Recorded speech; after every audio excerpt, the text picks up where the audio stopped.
Hello, students. How are you? I hope you all are doing well. Now, students, as you know, this is your social science class, and today we will read class 7th Geography, Our Environment, chapter number 4. Okay, and the chapter number 4 is air. All right, and students, this is video second. All right, and we have to start from page number 22, structure of the atmosphere. All right, so ready students, let's start. Structure of the atmosphere. Okay, structure means संरचना, atmosphere means वायुमंडल. Okay, हमने पढ़ा था ना atmosphere. Yes, atmosphere means वायुमंडल. So students, our atmosphere is divided into 5 layers starting from the earth's surface. These are troposphere, stratosphere, mesosphere, thermosphere and exosphere. Alright, so our atmosphere is divided into 5 layers starting from the earth's surface.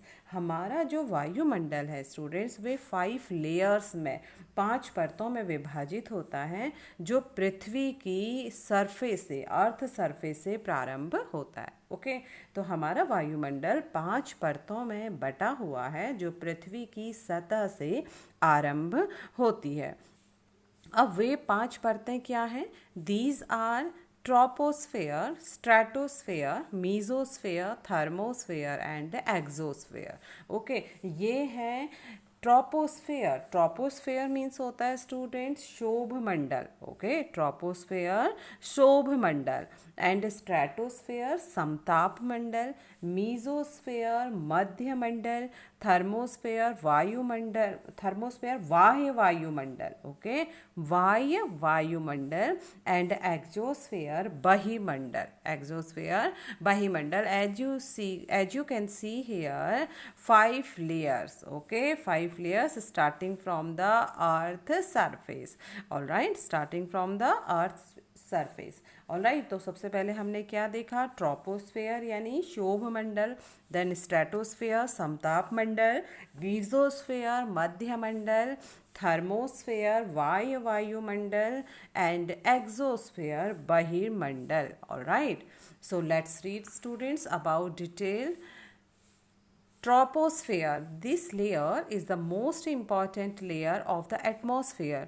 Its average height is 13 kilometer. The air we breathe exists here. Almost all the weather phenomena like rainfall, fogs and hailstorm occur in this layer. All right. So students, सबसे पहले हम पढ़ेंगे troposphere के बारे में. Troposphere means अभी हमने पढ़ा था दैट इज शोभ मंडल. ठीक है, ट्रोपोस्फेयर क्या होता है? शोभ मंडल. तो this layer is the most important layer of the atmosphere. Okay, तो जो ये शोभ मंडल वाली परत है, ये जो परत है यह हमारे वायुमंडल की सबसे महत्वपूर्ण परत होती है. It is average height is 13 kilometre और इसकी ऊंचाई, औसत ऊंचाई, एवरेज हाइट कितनी है? 13 किलोमीटर है. The air we breathe exist here. हम इसी मंडल में, ओके, शोभ मंडल में ही, ट्रोपोस्फेयर में ही हम मौजूद वायु में सांस लेते हैं. Almost all the weather phenomena like rainfall, fog and hail storm occur in this layer. Alright, लगभग सभी मौसम की घटनाएं, ओके, जैसे कि फॉग रेनफॉल वर्षा, ओके, फॉग कोहरा एंड हेल स्टॉर्म ओला वर्षा या ओला वर्षण अकर इन दिस लेयर, वे सभी इसी लेयर में होती हैं. ओके स्टूडेंट्स, तो फिर से सुनिए. जो पहली लेयर हमने पढ़ी थी एटमॉस्फेयर की 5 परतों के बारे में हमने देखा, जो कि ट्रोपोस्फेयर, स्ट्रेटोस्फेयर, मीजोस्फेयर, थर्मोस्फेयर और एक्सोस्फेयर थी. ठीक है, तो ट्रोपोस्फेयर मीन्स हमने पढ़ा था शोभ मंडल, स्ट्रेटोस्फेयर मीन्स हमने पढ़ा समताप मंडल, मीजोस्फेयर पढ़ा, मध्य मंडल, थर्मोस्फेयर, वायुमंडल एंड एक्सोस्फेयर बहिर्मंडल। तो सबसे पहले हमने पढ़ा स्टूडेंट्स ट्रोपोस्फेयर के बारे में। तो जैसा कि अभी आपको बताया, this layer is most important layer of the atmosphere, या वायुमंडल की सबसे महत्वपूर्ण परत है।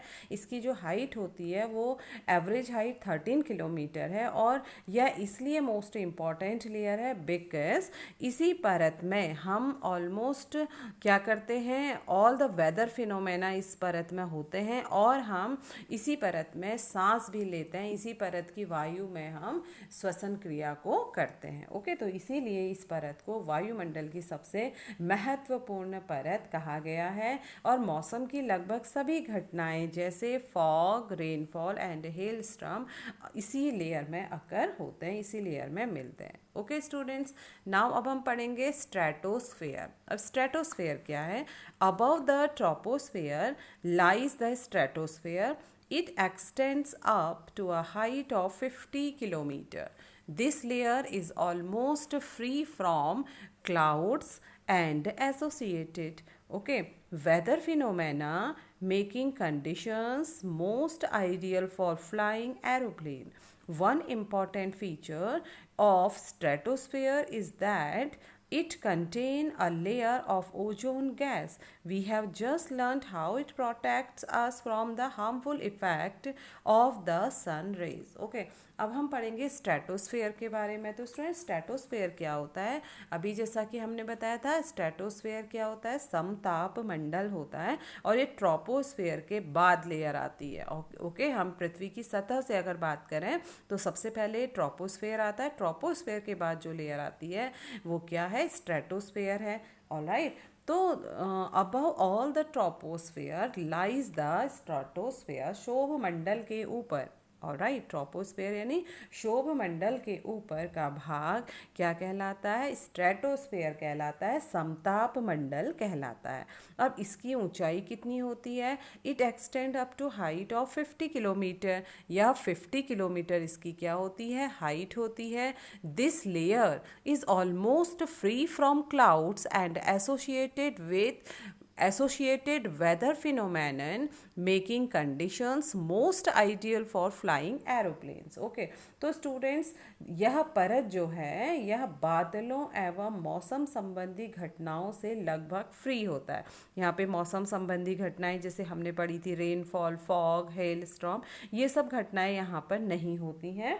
और इसके फलस्वरूप क्या होता है? जो यहाँ की परिस्थितियाँ हैं, okay, making condition most ideal for flying aeroplane, तो यहाँ की जो कंडीशंस हैं, जो परिस्थितियाँ हैं, वे एरोप्लेन को फ्लाइंग कराने के लिए बहुत ही आदर्श होती, बहुत ही अच्छी होती हैं। ओके, तो हम कह सकते हैं कि जो समताप मंडल है यह शोभ मंडल के ऊपर का भाग होता है। मीन्स कि शोभ मंडल के ऊपर का भाग समताप मंडल कहलाता है। यह लगभग 50 किलोमीटर की ऊंचाई तक फैला है। यह परत बादलों एवं मौसम संबंधी घटनाओं से लगभग मुक्त होती है, जिसके कारण यहाँ की जो परिस्थितियाँ होती हैं समताप मंडल की, यह हवाई जहाज उड़ाने के लिए बहुत ही अच्छी और आदर्श होती है। Okay, one important feature of stratosphere is that it contains a layer of ozone gas. एक और महत्वपूर्ण फीचर स्ट्रेटोस्फेयर का है, ठीक है। समताप मंडल की एक महत्वपूर्ण विशेषता यह है, एक महत्वपूर्ण फीचर यह है कि इसमें ओजोन गैस की लेयर होती है, a layer of ozone gas. इसमें ओजोन गैस की लेयर या ओजोन गैस की परत होती है। We have just learned how it protects us from the harmful effect of the sun rays. Okay, we have just learned, हम सीखते हैं कि हमें पता चलता है, वी हैव जस्ट लर्नड कि हाउ इट प्रोटेक्ट अस, कि कैसे यह ओजोन परत कैसे सूर्य से आने वाली हानिकारक गैसों से हमारी रक्षा करती है। ओके, तो अभी हम पढ़ेंगे समताप मंडल की एक महत्वपूर्ण विशेषता यह भी है कि इसमें ओजोन गैस की परत होती है। यह परत सूर्य से आने वाली हानिकारक गैसों से हमारी रक्षा करती है। ओके, अब नेक्स्ट हम पढ़ेंगे स्टूडेंट मीजोस्फेयर। अब मीजोस्फेयर मीन्स स्टूडेंट्स मध्य मंडल, ठीक है, जो किसके बाद आया, स्ट्रेटोस्फेयर के बाद आया। सबसे पहले पृथ्वी की सतह से जो परत आई जिसकी हाइट ऑलमोस्ट कितनी थी, एवरेज हाइट 13 किलोमीटर, वो क्या था, ट्रोपोस्फेयर, क्या था, शोभ मंडल, ठीक है। उसके बाद स्टूडेंट्स आया स्ट्रेटोस्फेयर, इसकी हाइट कितनी थी, 50 किलोमीटर। ऑलराइट, ये एरोप्लेन फ्लाइंग के लिए बहुत ही आइडियल कंडीशन, आइडियल सिचुएशन यहाँ पर होती है। इसके बाद जो परत आती है उसे हम पढ़ेंगे मीजोस्फेयर, ठीक है। As you can see here, mesosphere यानी मध्य मंडल। This is the third layer of the atmosphere. It lies above the stratosphere. It extends up to the height of 80 kilometer. Meteoroids burn up in this layer on entering from the space. अब हम पढ़ते हैं mesosphere के बारे में, मध्य मंडल के बारे में। This is the third layer of the atmosphere, ठीक है। तो जो यह मध्य मंडल है, यह वायुमंडल की तीसरी परत होती है। It lies above the stratosphere, और यह लगभग 80 किलोमीटर तक की ऊंचाई में फैली हुई है। It extends up to the height of 80 kilometre, ठीक है। यह लगभग कहाँ है, 80 किलोमीटर तक फैली है, और यह समताप मंडल के ठीक क्या होती है, ठीक ऊपर होती है। Okay, and meteoroids burns up in this layer on entering from the space. All right, और स्टूडेंट्स अंतरिक्ष में जो प्रवेश करने वाले meteoroids होते हैं, उल्का पिंड होते हैं, इस परत में आने पर जल जाते हैं। ऑल राइट, तो जो meteoroids होते हैं अंतरिक्ष में, जो उल्का पिंड होते हैं, वो इस परत पर आते ही क्या हो जाते हैं, नष्ट हो जाते हैं, जल जाते हैं। ऑल राइट, अब हम पढ़ेंगे थर्मोस्फेयर के बारे में। Thermosphere, in thermosphere, temperature rises very rapidly with increasing height. Okay, with increasing height, ionosphere is a part of this layer. It extends between 80 to 400 kilometer. This layer helps in radio transmission. In fact, radio waves transmitted from the earth are reflected back to the earth by this layer. Alright, अब हमने पढ़ा thermosphere के बारे में students. अब इसका explain हम करेंगे। जो थर्मोस्फेयर है, जैसे कि हम सीरीज वाइज पढ़ रहे हैं, अर्थ सरफेस से उसकी डिस्टेंस के अकॉर्डिंग हमने पढ़ा। सबसे पहले ट्रोपोस्फेयर पढ़ा, फिर हमने स्ट्रेटोस्फेयर पढ़ा, फिर हमने मीजोस्फेयर पढ़ा। अब हम पढ़ेंगे मीजोस्फेयर के ठीक ऊपर जो फोर्थ परत होती है, वो होती है थर्मोस्फेयर, ठीक है। Fourth layer of the atmosphere जो है, that is a thermosphere. Thermosphere means वायुमंडल। Okay, in thermosphere temperature rises very rapidly with increasing height. okay, तो थर्मोस्फेयर में वायुमंडल में जो तापमान होता है, ठीक है, जो वायुमंडल में बढ़ती ऊंचाई के साथ जो तापमान होता है, बहुत अधिक तेजी से बढ़ता है। Okay, ionosphere is a part of this layer. Ionosphere भी, ठीक है, यानी आयन मंडल भी इसी परत का एक भाग है। किस परत का एक भाग है, थर्मोस्फेयर का। ऑलराइट, आइनोस्फेयर यानी आयन मंडल भी इसी परत का एक भाग है, वायुमंडल का। And students, it extends between 80 to 400 kilometre, और यह इसकी जो हाइट है, यह 80 से 400 किलोमीटर तक यह फैला हुआ है। Okay, this layer helps in radio transmission, और बहुत इंपॉर्टेंट बात इस वायुमंडल की स्टूडेंट्स की, रेडियो संचार के लिए इस परत का इस्तेमाल होता है। ओके, इन फैक्ट वास्तव में radio waves transmitted from the earth are reflected back to the earth by this layer. Alright, तो जो रेडियो ट्रांसमिशन के लिए, रेडियो संचार के लिए जब इस परत का उपयोग होता है, तो हम कह सकते हैं वास्तव में पृथ्वी से प्रसारित रेडियो तरंगें इस परत द्वारा पुनः पृथ्वी पर परावर्तित कर दी जाती हैं। ओके, अब हमने क्या पढ़ा स्टूडेंट, थर्मोस्फेयर के बारे में पढ़ा। थर्मोस्फेयर होता है वायुमंडल। वायुमंडल में बढ़ती ऊंचाई के साथ तापमान अत्यधिक तीव्रता से बढ़ता है।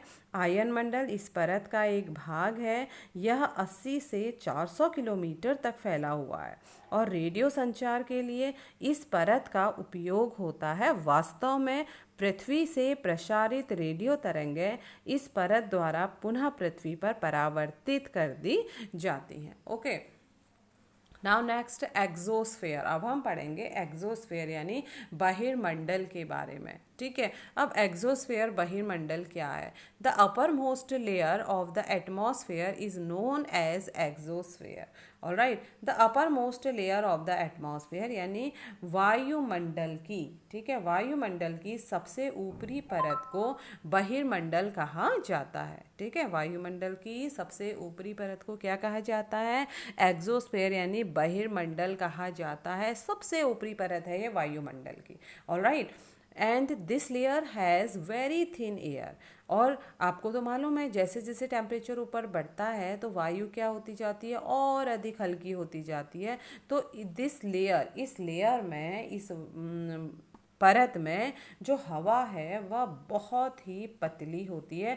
मीन्स कि यह वायु की पतली परत होती है। And light gases like helium and nitrogen hydrogen float into the space from here. और यहीं पर इसी परत में हल्की गैसें जैसे हीलियम एवं हाइड्रोजन यहीं से अंतरिक्ष में तैरती रहती हैं। ओके, क्योंकि ये क्या है? बहुत हल्की गैसें होती हैं और हल्की होने के कारण यह वायुमंडल में सबसे ऊपरी परत में होती हैं, यानी कि बहिर्मंडल में, एक्सोस्फीयर में। ठीक है, तो वायुमंडल की सबसे ऊपरी परत को बहिर्मंडल या एक्सोस्फीयर के नाम से जाना जाता है। यह वायु की पतली परत होती है। हल्की गैसें जैसे हीलियम एवं हाइड्रोजन यहीं से अंतरिक्ष में तैरती रहती हैं। Okay, now next topic students, weather and climate. अब हम पढ़ेंगे वेदर एंड क्लाइमेट, यानी वेदर मीन्स मौसम एंड क्लाइमेट मीन्स जलवायु। ओके, तो मौसम और जलवायु। Okay, so is it going to rain today?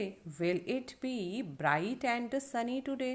How many times have we heard this from anxious cricket fans speculating the fate of a one-day match? If we imagine our body to be a ratio and the mind its speaker, weather is something that fiddles with its control knobs. Weather is this hour to hour with its control knobs. Weather is this hour to hour, day to day condition of the atmosphere.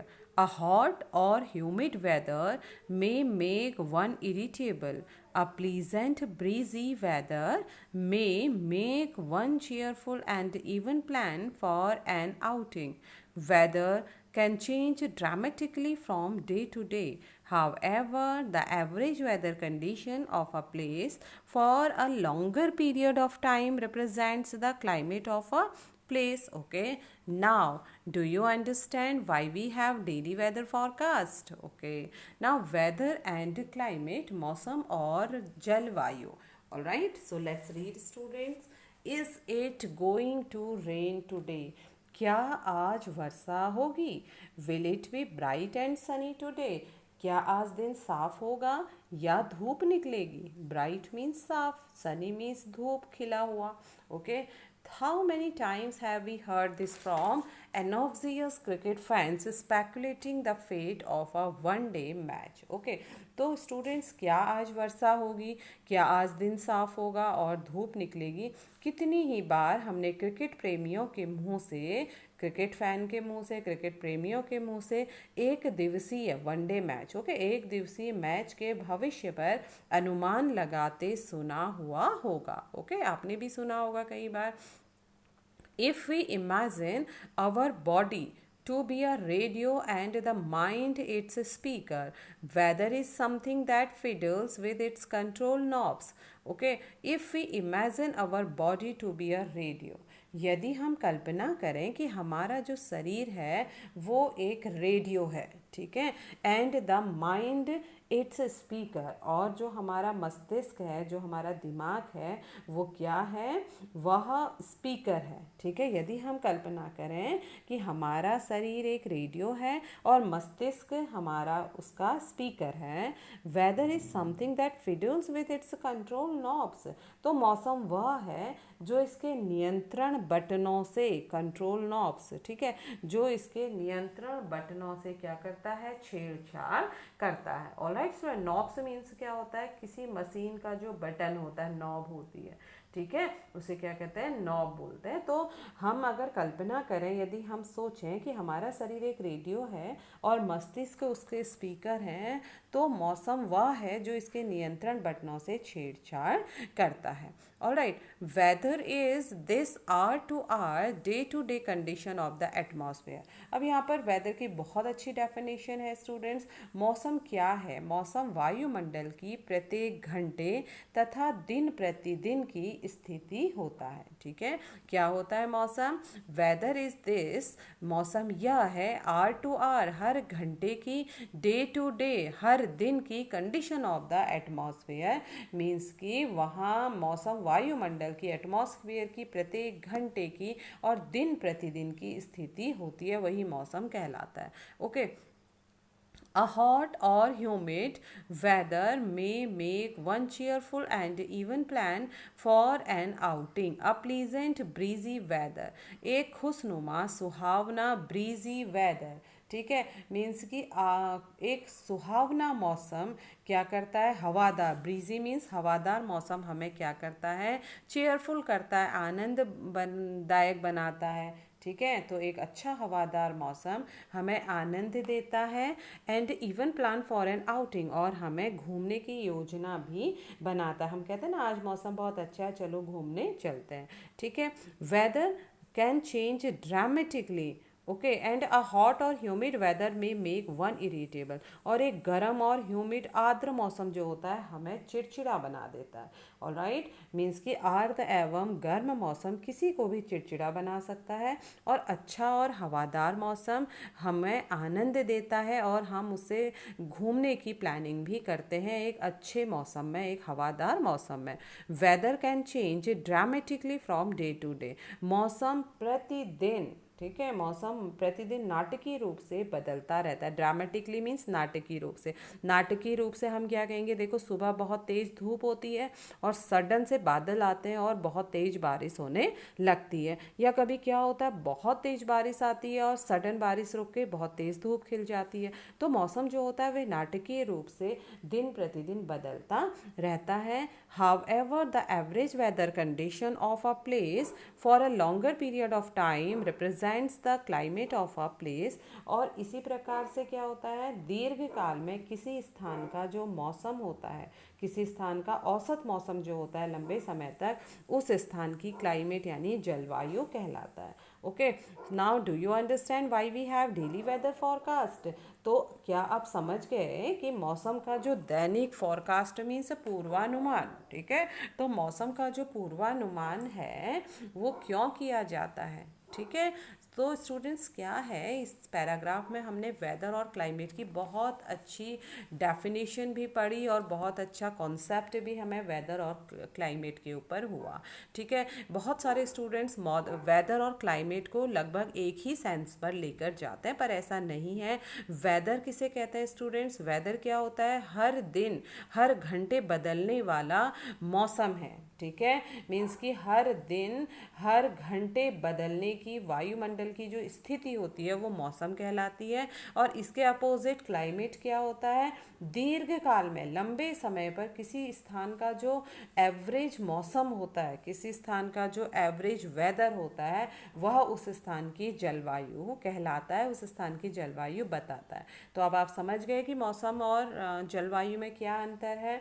Okay, हम एक बार फिर से बताते हैं।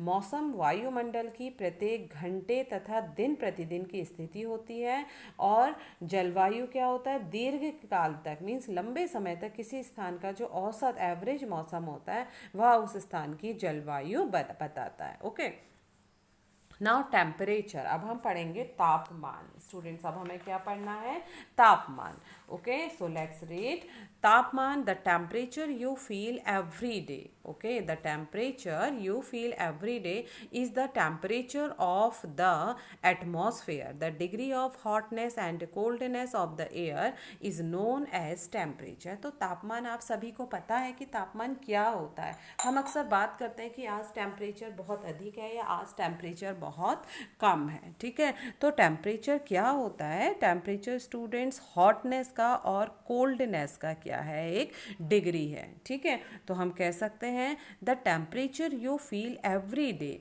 Is the temperature of the atmosphere. आप प्रतिदिन जिस तापमान को फील करते हैं, जिस तापमान का आप अनुभव करते हैं, वह एटमॉस्फेयर का, वायुमंडल का तापमान होता है। The degree of hotness and coldness of the air is known as temperature. Means वायु में मौजूद ताप एवं कोल्डनेस में शीतलता या ठंडी। ठीक है, वायु में मौजूद गर्मी या ठंडी या वायु में मौजूद ताप और शीतलता के परिमाण को ही, ठीक है, क्या कहा जाता है? तापमान कहा जाता है। ठीक है, फिर से सुनिए कि तापमान क्या होता है। हम प्रतिदिन जिस तापमान का अनुभव करते हैं, ओके, हम प्रतिदिन जिस तापमान का अनुभव करते हैं वह क्या है? वह वायुमंडल का तापमान होता है और वायु में मौजूद ताप एवं शीतलता के परिमाण को ही तापमान कहा जाता है। Alright, now the temperature of the atmosphere changes not only between day and night but also from season to season. Summers are hotter than winters. Okay, the temperature of the atmosphere means वायुमंडल का जो temperature होता है, जो तापमान होता है, केवल दिन और रात में ही नहीं बदलता। Okay, changes not only between day and night but also from season two season, बल्कि वह ऋतु से हर ऋतु में भी बदलता है। ठीक है, वह ऋतुओं के अनुसार भी बदलता है। Summers are hotter than winters, गर्मियाँ गर्म होती हैं किसमें? विंटर से ज़्यादा, यानी शीत ऋतु की अपेक्षा ग्रीष्म ऋतु ज़्यादा गर्म होती है। ठीक है, तो जो स्टूडेंट्स वायुमंडल का तापमान है केवल दिन और रात में ही नहीं बदलता बल्कि ऋतुओं के अनुसार भी बदलता है। शीत ऋतु की अपेक्षा ग्रीष्म ऋतु ज़्यादा गर्म होती है। An important factor that influence the distribution of temperature is isolation. Isolation is incoming solar energy intercepted by the earth. Okay, an important factor that influences the distribution of temperature is isolation. अब हम पढ़ेंगे आतपन के बारे में। किसके बारे में? आतपन यानी isolation, insolation.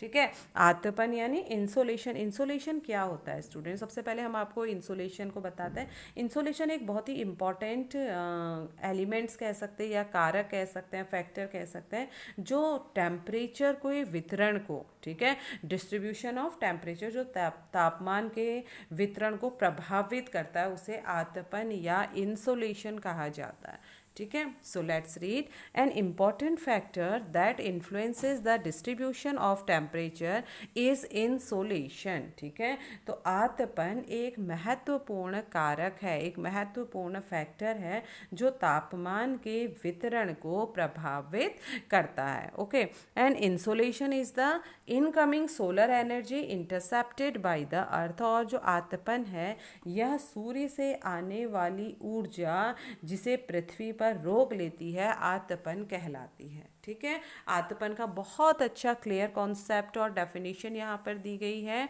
Again I am repeating the definition of insolation. An important factor that influences the distribution of temperature is insolation. एक महत्वपूर्ण कारक जो तापमान का विभाजन करती है, तापमान के वितरण को प्रभावित करती है। Insolation is the incoming solar energy, सूर्य से आने वाली वह ऊर्जा जिसे पृथ्वी रोक लेती है। ठीक है, सूर्य से आने वाली वह ऊर्जा जिसे पृथ्वी रोक लेती है वह इंसोलेशन या आतपन कहलाती है।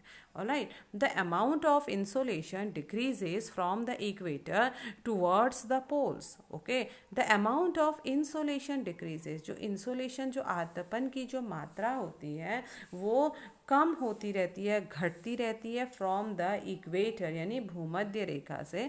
तो आतपन की मात्रा भूमध्य रेखा से ध्रुवों की ओर घटती चली जाती है। Therefore, the temperature, therefore the temperature decreases in the same manner, और इसी प्रकार से जो वहाँ का टेम्परेचर होता है वो इसी तरह से घटता चला जाता है। इसीलिए आपको पता होगा कि ध्रुव क्या होते हैं, बर्फ से क्यों ढके होते हैं, क्यों ध्रुवों पर बहुत ही माइनस टेम्परेचर, बहुत ही कम तापमान क्यों होता है। Okay, now do you understand why poles are covered with snow. अब आप समझ गए होंगे कि क्यों ध्रुव बर्फ से ढके होते हैं। If the earth's temperature rises too high, यदि पृथ्वी का तापमान बहुत अधिक बढ़ जाता है, ठीक है, यदि पृथ्वी का तापमान क्या हो जाएगा, बहुत अधिक बढ़ जाएगा, it would become too warm for some crops to grow, तो यह इतना गर्म होगा कि कुछ फसलें नहीं उग सकेंगी अत्यधिक गर्मी के कारण, तापमान के कारण। Temperature in cities is much higher than that of villages. Okay, और शहरों में जो तापमान होता है गांव के तापमान से बहुत अधिक होता है। The concrete and metals in buildings and the asphalt of roads get heated up during the day. Okay, तो क्या होता है स्टूडेंट्स, गांव की अपेक्षा नगरों का तापमान बहुत अधिक होता है। क्यों, दिन के समय एसाफेल्ट से बनी सड़क, जो सड़कें किससे बनती हैं, एसाफेल्ट से बनी सड़कें एवं धातु और कंक्रीट से बने भवन, बिल्डिंग गर्म हो जाते हैं। Okay, this heat is released during the night, और रात के समय यह फिर ऊष्मा मुक्त हो जाती है। Okay, also the crowded high rise building of the cities trap the warm air and thus raise the temperature of the cities। और इसी प्रकार से नगर के जो भीड़ वाले ऊंचे भवन होते हैं वे गर्म वायु को रोक लेते हैं, जिससे कि नगरों का तापमान क्या होता है, बढ़ जाता है। यही कारण है नगरों के तापमान बढ़ने का। Okay students, now today class is over. All right, tomorrow I will be back with another topic like air pressure, wind, okay, and the cyclone. So till then students, you revise your work. Take care, be safe. Have a nice day. Thank you so much.